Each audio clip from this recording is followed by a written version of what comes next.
12th மேக்ஸில் example 7.24 தான் பார்க்க போகிறோம். Prove that the zeros of the பாலினாமியல்னு கொடுத்துருக்காங்க. இதை தான் நம்ம ஆன்சரை கொண்டு வர போகிறோம். சரிங்களா? இன்டர்வல் வந்து கொடுத்துருக்காங்க 2,7. கிவன் தட் 2,7 வந்து எனது ஜீரோஸ்ன்னு சொல்லியிருக்காங்க. பாலினாமியல் நமக்கு கொடுத்துருக்காங்க. இதை தான் நம்ம பி ஆஃப் எக்ஸ்ன்னு எடுத்துக்கிறோம். இப்போ ரோசியத்தை தான் அப்ளை பண்ண போகிறோம். அப்போ பி ஆஃப் எக்ஸ் இஸ் ஈக்குவல்ட்டுன்னு சொல்லி நம்ம அந்த 2 பாயிண்ட் எழுதுவோம்ல, கண்டினியூஸ் டிஃபரன்சிபிள், அதை வந்து எழுதிக்கணும். எழுதி முடிச்சுட்டு P of 2 is equal to 0. ஏன்னா இது 2ம் 7 வந்து ஜீரோஸ்ன்னு சொல்கிறனால இந்த எக்ஸுக்கு பதிலாக இந்த 2 சப்ஸ்டியூட் பண்ணாலும் இது 0 தான் ஆகும். எக்ஸுக்கு பதிலாக 7 சப்ஸ்டியூட் பண்ணாலும் இது 0 ஆகும். அதனால் டேரெக்டாக 0ன்னு எழுதிட்டோம். அப்போ P of 2 is equal to P of 7. அடுத்து பி டேஷ் ஆஃப் எக்ஸ் வந்து கண்டுபிடிக்கணும். கண்டுபிடிச்சிட்டு இதுலேருந்து 2 வந்து வெளியே எடுத்துருக்கோம். இந்த இருக்குல்ல, இந்த ஈக்குவேஷனை Q ஆஃப் எக்ஸ்ன்னு சொல்லி நம்ம எடுத்துக்கிறோம். Q of x is equal to என்னன்னு சொல்லிட்டு நம்ம தனியாக எழுதியிருக்கோம்.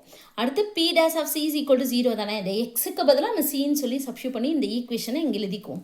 Equal to 0. இந்த 2 இங்கே போச்சுன்னா இது 0 ஆயிரும். அப்போ இதுதான் வந்து நமக்கு Q ஆஃப் சி.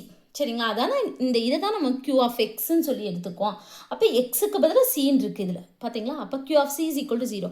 அப்போ zeroes of the polynomial Q of C belongs to 2,7 அப்படின்னு சொல்லி நம்ம எழுதி இதோட முடிச்சுக்கலாம்.